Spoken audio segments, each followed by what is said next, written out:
try 1, 2, 3, is okay? It's perfect. Okay.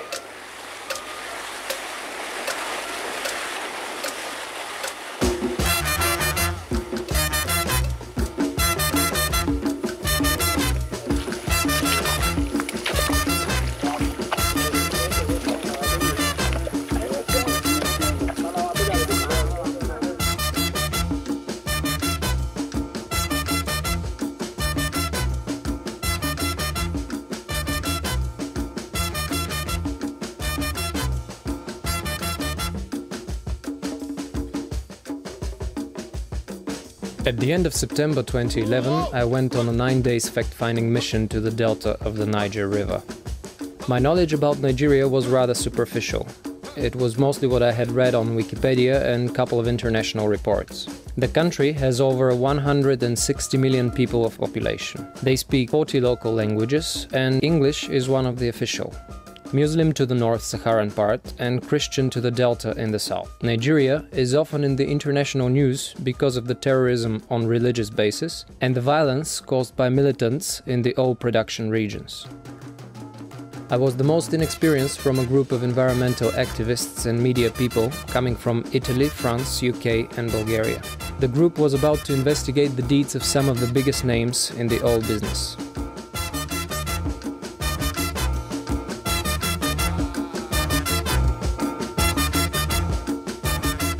I packed for the equatorial swamps: rubber boots, mosquito nets, repellents, cameras, a certificate for yellow fever vaccination and lots of first aid medication. Not many flights from Sofia to Port Harcourt these days. I had to fly to Paris, then to Lagos and finally to the oil capital of Nigeria. I couldn't help but think of my carbon footprint after such an extensive air travel.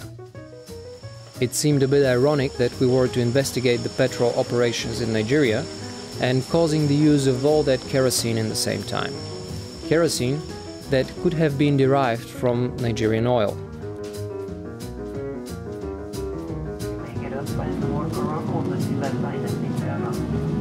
However, for your own safety, we advise you to keep your seatbelt fastened. Right after landing, I got overwhelmed by the smell of oil. Whether it was the nasty exhaust from the old aircraft at the airport, the bustling streets full of old cars and noisy diesel generators, or the smell from the oil spills and the primitively flared gas during oil extraction, I didn't realize the smell was to stay with me during the entire 9 days of my journey. I teach in some journalistic workshop, and with young people I try to let them understand which concept is more useful in journalism. So the game is this: I ask the young people just to cover one eye first and to look around, then to cover the second eye and to look around, and they suddenly discover that the colors are different, because most of human beings see different colors from each eye. And so I'll ask them, which are the true colors? And nobody can answer. Somebody tries to answer. The true colors are the ones that we see with both eyes. And then I ask, why? And there is no answer, of course, because there are different sides, there are different perceptions, there are different truths. This can be a concept more useful to work as a journalist. So that the lesson to be learned is that there are different points of view, and that the truth is never one single truth, but everybody looking for correct information should ask, who is giving the information? Should I rely, should I trust this source of information?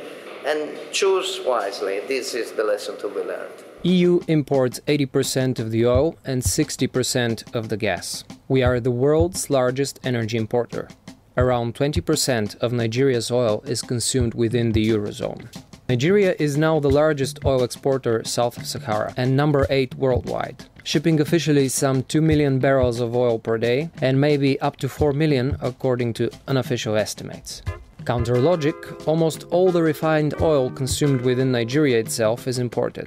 The country has very few refineries. Nigeria extracts the crude oil, exports it, the oil gets refined outside the country, and then is re-imported as fuel ready to use in transport or in the generators. Oil has generated over 60 billion in income for the Nigerian state since 1960s when oil production started. More than two-thirds of this money have ended up in private pockets, meaning they only fueled the corruption and provided no positive impact on the majority of the local people. So Shell is kind of the only exception that can keep these high walls. They decide Yes, and the rest of the people were forced to bring down their fences. This was our first encounter with the double standard set for the oil companies and for the rest of the people in Nigeria. Everyone in Port Harcourt had to bring down their concrete security fences. Everyone except Shell. More than 10,000 kilometers of pipelines crossed the delta of Niger. Many of these pipelines are 40 years old and corroded, regularly causing massive oil spills. It is estimated that up to 700 barrels are spilled in the delta area every day. This has lasted for decades. Cumulatively, the oil spilled in the delta dwarfs the enormous disaster caused by British Petroleum in the Gulf of Mexico. Official statistics announce over 2,000 major oil spill locations in the delta. Our hosts from ERA claim the spills are over 8,000. The Anglo-Dutch oil multinational Shell has its brand over half of the oil operations in Nigeria. We were taken to visit oil spills that ruined the lives of two communities in Ogoniland. Shell operates two major oil production fields situated northeast and northwest of Goi community. They are called Bomu and Bodu West. Whenever a spill occurs in either of them, the oil ends up in the creek near Goi. The first serious spill dates back to 1988. The case was resolved by the Nigerian court recently with a funny compensation of a few €100. Major spills continued in 1997, 2004 and 2008. The most devastating for Goi took place in 2004, a leak from the Trans-Niger pipeline. It caused fires which burned buildings and a large area of forest and mangroves. The life in the river disappeared, trees have died, and the entire local social and economic life has been disrupted. Everyone in the community has been forced to resettle. Families have been split, forced to feel like aliens living in other communities. In an attempt to avoid to pay compensation to the affected communities, Shell initially claimed that the 2004 spill was due to sabotage. It is common for oil companies to claim that spills are caused by saboteurs, even though there have been regular oil spills since the 1970s, while violence against oil companies in the Delta is a more recent phenomenon. They cannot say state of insecurity. In the 80s, in the 70s, when there was spillage, were there militancy? Mm-hmm. There was nothing like militancy. In the early 90s, were there militancy? No. Militancy came about 6 years ago. About 5 or 6 years ago. That's when militancy came up. So bunkering activities came up within 5-6 years ago. Right. So you say that kidnappings and all these nasty things have started happening in 2005-2006, while oil spills were a regular thing from the 70s. From the 70s. Yes. In the early 70s, when I was growing up, most of us will confirm to you, attest to you that there was relative calm. The oil companies were going about their business freely. Nobody challenges them. No security persons in their platforms and all that. In fact, we sometimes run away from them when we see them, when we hear their speedboat coming and we are on pulling on our canoe. Sometimes we say they behead people to do sacrifice when they are drilling. So the local persons have that belief that they are looking for head to cut. So when we hear those, we run. We just tie our canoe and then run into the bush. That has been the case. But it is now a reversal. When it is they themselves that will be running now, if not for the fact that they have the military always with them now. Indeed, it's more than obvious that the people in the Delta do not make the guns in their tin roof huts.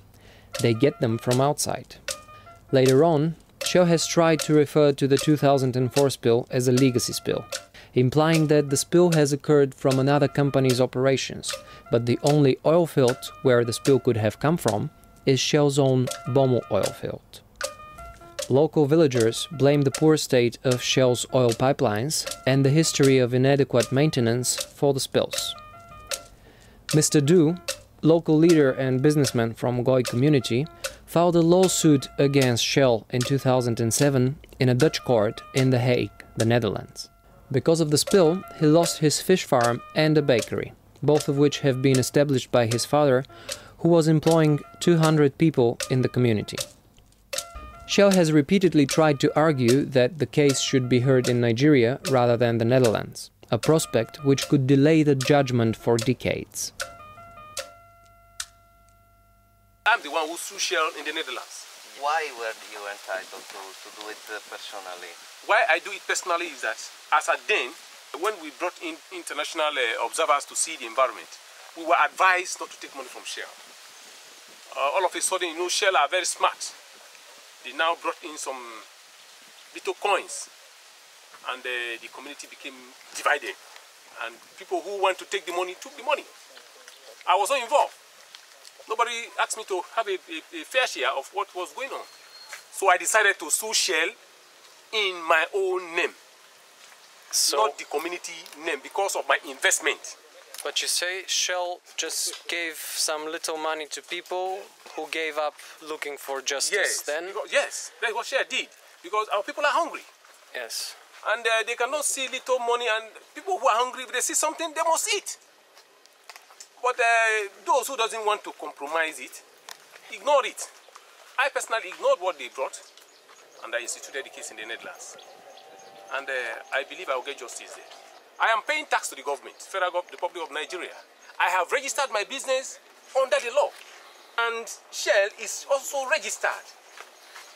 And they are paying tax to the federal government under the law. So by virtue of our position, Shell facility is not supposed to destroy my personal facility. My investment is my investment, Shell investment is their own investment. They're supposed to take adequate security, adequate measures to protect their facility, so as to avoid spilling to destroy my investment. From 2014 today, I have nothing to offer. We went to the other community called Bodo. After a short reception by the local chiefs, we were invited to see the disaster ourselves. The crude could be smelled some 200 meters away from the riverbanks, and the smell becomes sickening closer to the waters. The riverbanks and the bottoms of the boats were black of crude that had thickened and solidified. Hundreds of square kilometers of dead mangroves were the only scenery in the area of the spill. We feared mosquito bites in the jungle, but there was no fish in the water, no birds in the sky, and there were no mosquitoes either. Only desperate people trying to maintain their lives in this dead land. We saw children swimming in these waters, while United Nations Environmental Programme report of 2010 reports level of cancer-causing substances up to 900 times above the World Health Organization tolerance levels. The quantity of oil that was spilled in 2008-2009 is unknown. Villagers put the figure at 200,000 barrels, but Shell repeatedly disputes this. As a comparison, Exxon Valdez tanker disaster in Alaska from 1989 caused over 100,000 barrels to be spilled in just 7 minutes. The leak at Bodo went uninterrupted for 3 months. After the disaster, Shell sent the following relief materials to the local people: 2 bags of stockfish, 50 bags of rice, 20 bags of beans, 10 bags of sugar. This humanitarian aid was supposed to cover the needs of 69,000 people. The community accepted it only as an evidence that there is no sabotage. In cases of sabotage, oil companies do not provide any relief materials whatsoever. This policy of the oil companies seems quite unfair, considering that even in cases of sabotage, the majority of local people are not involved. but are forced to suffer all the consequences of the damage, the poisoned land, the dead rivers, and being left with no help from the outside. Did anyone in Europe hear about the disaster when it actually happened? I first thought it must be the Bulgarian media that skipped the news. Then, all the people in my group realized they heard nothing about it in their countries either. How come? The next day we traveled to another community and another problem: gas flaring. When companies extract oil, it comes out mixed with gas. Instead of using it, they burn it right on spot. The gas burns in hundreds of locations around Nigeria, day and night, releasing dangerous toxins, and despite being made illegal in the country over 30 years ago. The oil companies and the Nigerian government have promised to end flaring, but the practice continues, polluting the local air and reportedly causing major adverse health impacts. Flaring is also a major contributor to climate change. The volume of gas burned off every year worldwide is equivalent to the combined annual gas consumption of Germany and France, or to twice the annual gas consumption of Africa. We traveled to a community called Egbocha, where the Nigerian subsidiary of Agip, the petrol brand of the Italian energy giant Eni, has flared gas day and night non-stop since the end of the 70s. On the way, we had to often put our cameras down because of the security points situated every few hundred meters. Community representatives complain from the acid rains that make the tin roofs of their houses corrode in a few months. People can't hang out the laundry because it gets covered with black ashes from the flames. Their crops are also failing from the toxins. Many species of animals that were once common cannot be found anymore in the surrounding forests. The fires that we saw near the village were supposed to have been out a year ago, replaced by a modern gas power plant that provides electricity to the local people. But what did we find there? Elena, it's the date of the workshop that we're gonna have in Nigeria. Can you tell me what you just found out? Yes. On the Eni webpage? I found out, first of all, that what you can find in Italian, you cannot find it in English. And when you look through their webpage on Nigeria, there is a section called Access to Energy and Projects for Flaring Down. And basically, among the projects, they name the Egbocha Early Gas Recovery, which is eventually has been realized in Egbocha, and it allowed to achieve the objective of ceasing the practice of gas flaring on the site, thanks to the reuse and compression of associated gas that before was burned in torch. And what we found out there on spot?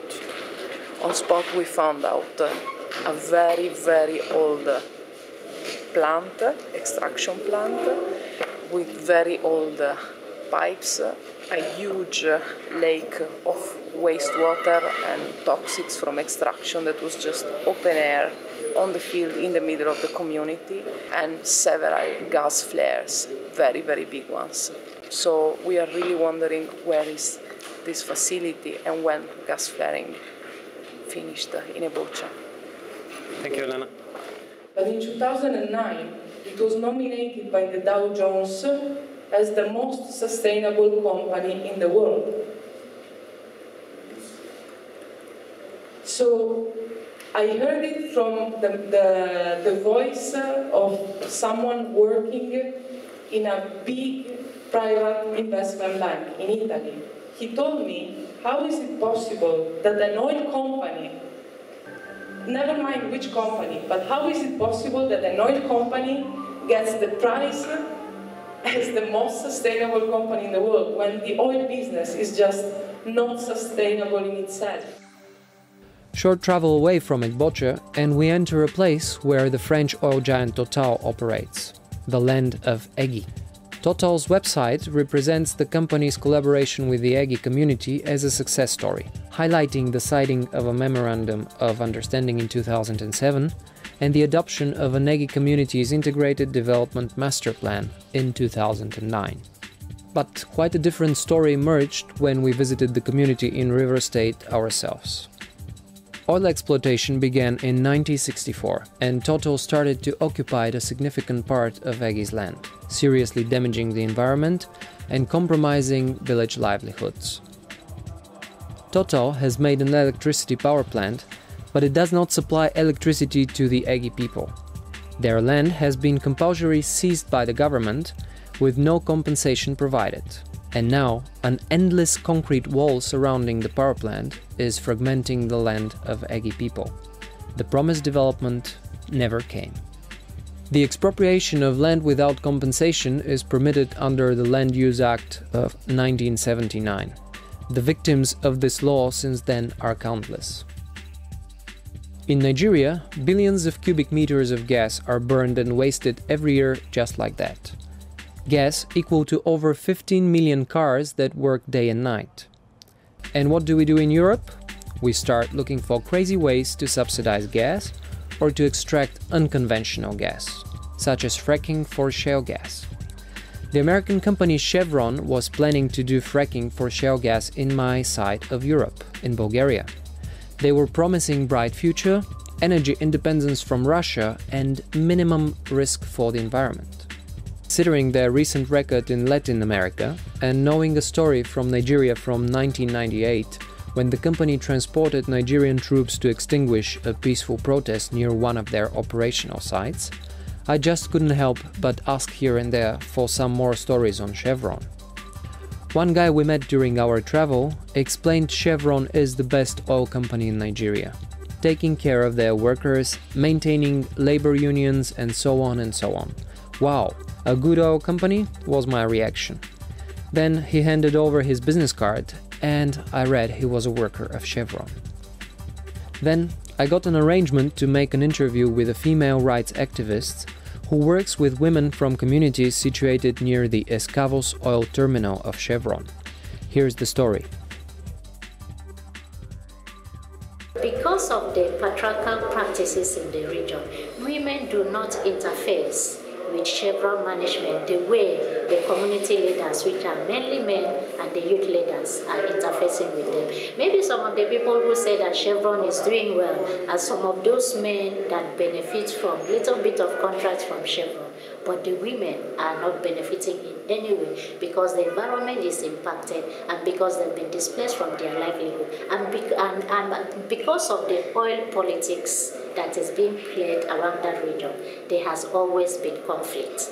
Oil spills, when compensation are paid, in those few cases where they are paid, the women don't get anything because of tradition, they don't engage with Chevron. It is only the men that get it. Then it is the women that relate more with the environment than the men. And the little fish they still get from that river, taste of oil.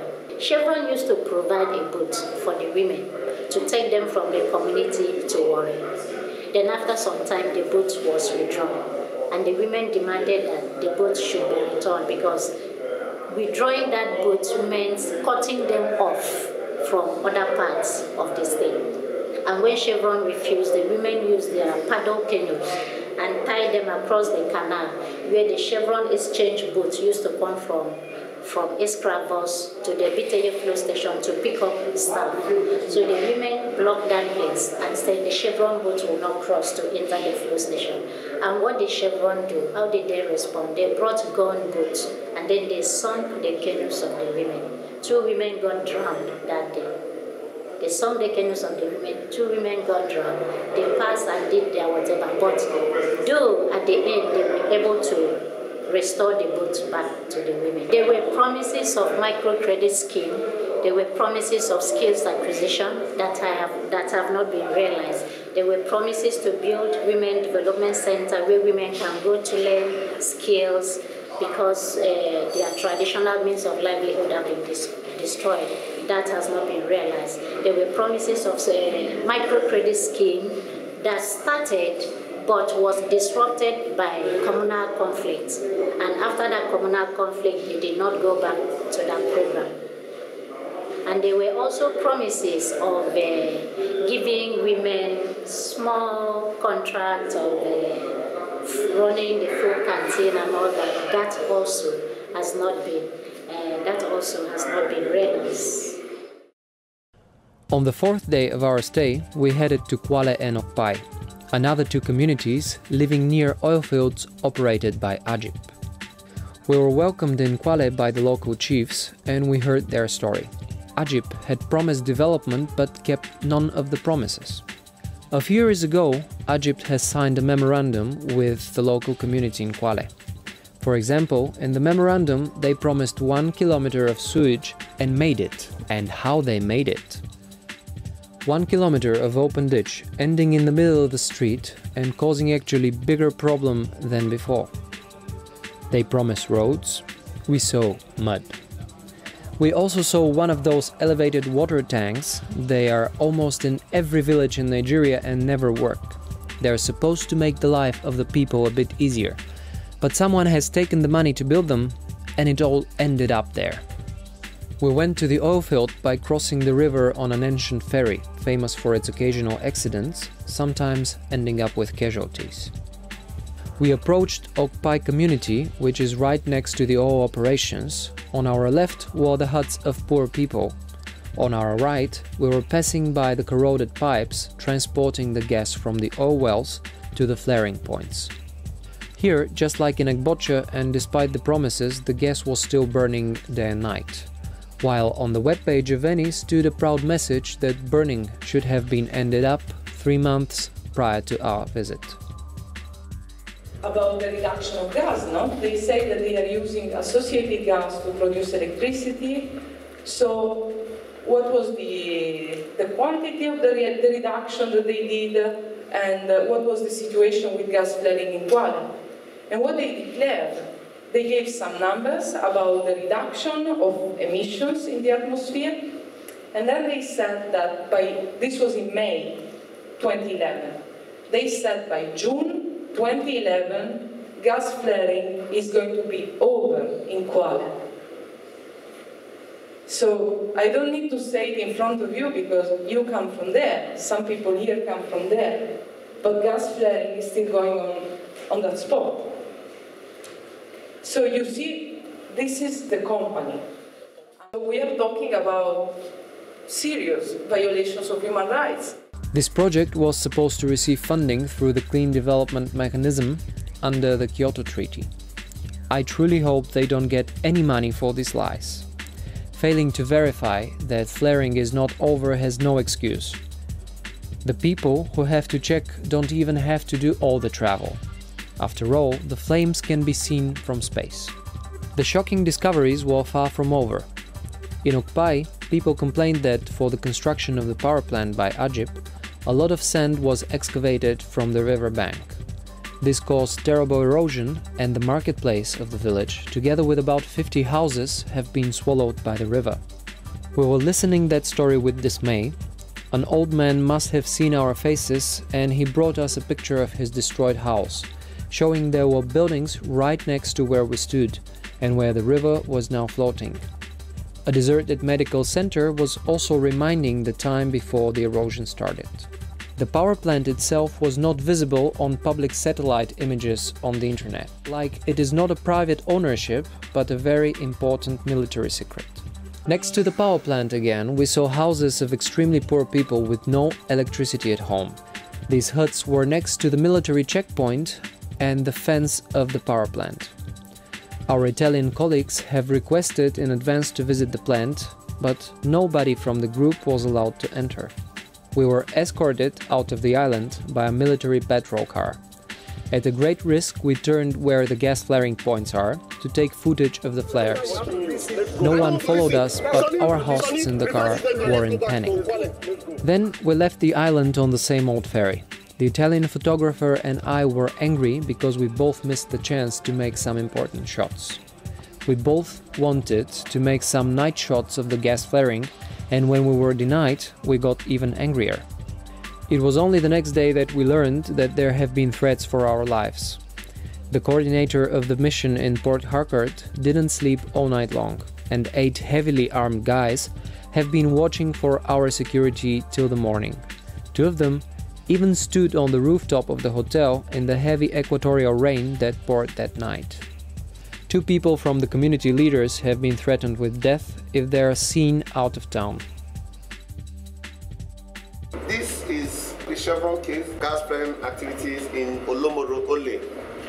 They clearly said that the bushes are lush green. Say these bushes are lush green. My name is George Ogara. I'm the project coordinator of Law Edge Advocacy Department. The sole purpose of the organization is to use law to protect our environment. This case, Orinimi versus the Nigerian Liquefied Natural Gas Limited. One of their defense is that the community representatives, they don't have the requisite local standard. That's what he's saying. If you do not have the local standard, you cannot come to court. You can't maintain this action in court. In another case which we filed for Elele Alimini community in Emoha local government area of River State, complaining about the gas flaring activity of Tutafina Elf in that community. The company came to court, hired the senior advocate of Nigeria, and this is to tell you in all the cases were filed, the companies have always had to hire senior advocates of Nigeria to confront us in court. And this senior advocate filed the defense of Total Final and stated that the community has been cut up by the local limitation law. In other words, they do not have to go, they can't go to court because they have slept on their right for so long. That they have been here since 1960 and there is nobody disturbing them. Their right to claim has expired, even though they are still flaring. Then secondly, they're saying that gas flaring cannot be determined by the court. And I ask myself, why? A court has no power to look into this kind of claim. The right which they are claiming, which is right to life, cannot be enforced by going to court in an action. What does this mean? That you can't enforce it while you are alive. You have to die first. Before we left Nigeria, we decided to change the plan once again and to visit one more place. In a community called Kalabao Kordia, we heard there was a spill from pipeline operated by Ajip. The spill was running uninterrupted for 2 weeks. Indeed, we were brought by the locals to a fountain of some muddy greenish petrol derivative with sickening smell. It was not crude oil, but something semi-refined. We went through the village to reach another 2 spill points, going on and on like this one. The community seemed nice and tidy. We entered the jungle and the cassava fields and reached another leaking part of the pipe. Then we were brought to another field. It was black of crude from a previous leak. That had happened a few weeks ago and that also went uninterrupted for more than 2 weeks. The pollution was left with no cleanup, killing the crops of these poor people, who have no other way of living but growing cassava and fishing in the creeks. In this environment of induced conflict and violence, and thanks to the high prices of oil that we all complain from but we keep paying, the oil companies have a plan B, to move offshore. It is expected that in a few years Exxon will outperform Shell as the major oil producer in the Gulf of Guinea, by establishing more and more operations offshore the Nigerian coast. The advantages to the oil companies that go offshore, less attacks from militancy group, and even more difficulties for the Nigerian authorities to track the actual amounts of oil extracted. The risk for the environment is even bigger offshore, considering all the major oil rig catastrophes from the last few years, like the British Petroleum oil disaster in the Gulf of Mexico, and very recently, at the end of 2011, a major explosion on an oil rig just off the coast of Nigeria. I was wondering, how do I have to cover one eye or the other to see the colors of the situation like the oil companies do? I did see tremendous pollution and devastation. I did see poor people who deserve to be treated with dignity, but there is no one to hear them and to resolve the problems that they have to suffer caused by others. I'm sure that the oil companies have their sugar-coated explanation of everything. And if they don't have an explanation right away, they can still hide behind their army of lawyers who are ready to twist the laws of physics and, if necessary, to prove that the Earth is flat. This is because the oil companies are involved in divide and rule tactics in the communities. They look for a few vocal voices in the community, give them juicy contracts or give them scholarship, so that those ones will continue to be their mouthpiece in the community.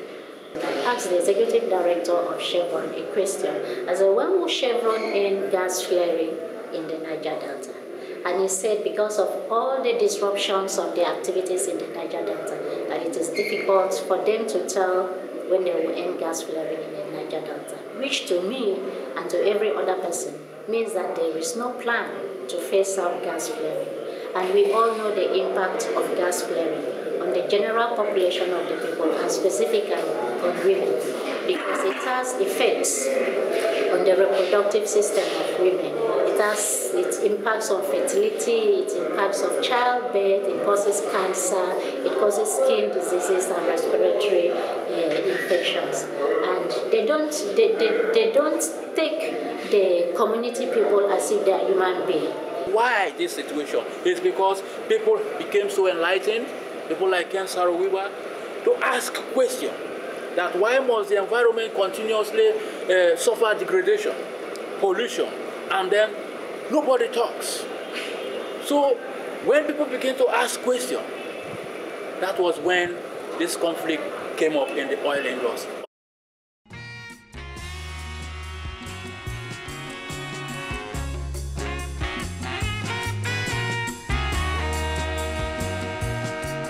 During the takeoff of the airplane back to Paris, I opened the onboard magazine. There was an article saying that the world has lost over 1/3 of the mangrove forests over the last 20 years or so. Tell me, I just saw the devastation with my own eyes. I took my camera and ran to the window of the aircraft, and there it was. The only light on the ground was a solitary giant gas flare a few kilometers below us. No other lights. I was glad I finally made my night footage. Then I realized there is nothing to be glad about at that site. In the morning, the screen in front welcomed me, with the view of the cities below, emerged in street lights, tidy and shiny. These were the cities of Europe, as an outrageous contrast to the lightless villages of Nigeria and the lonely gas flare. Europe was debating on its energy security, at what price and at whose expense. It was a beautiful sunrise at Charles de Gaulle Airport in Paris. I was waiting for my connecting flight, and it was time for Europe to wake up.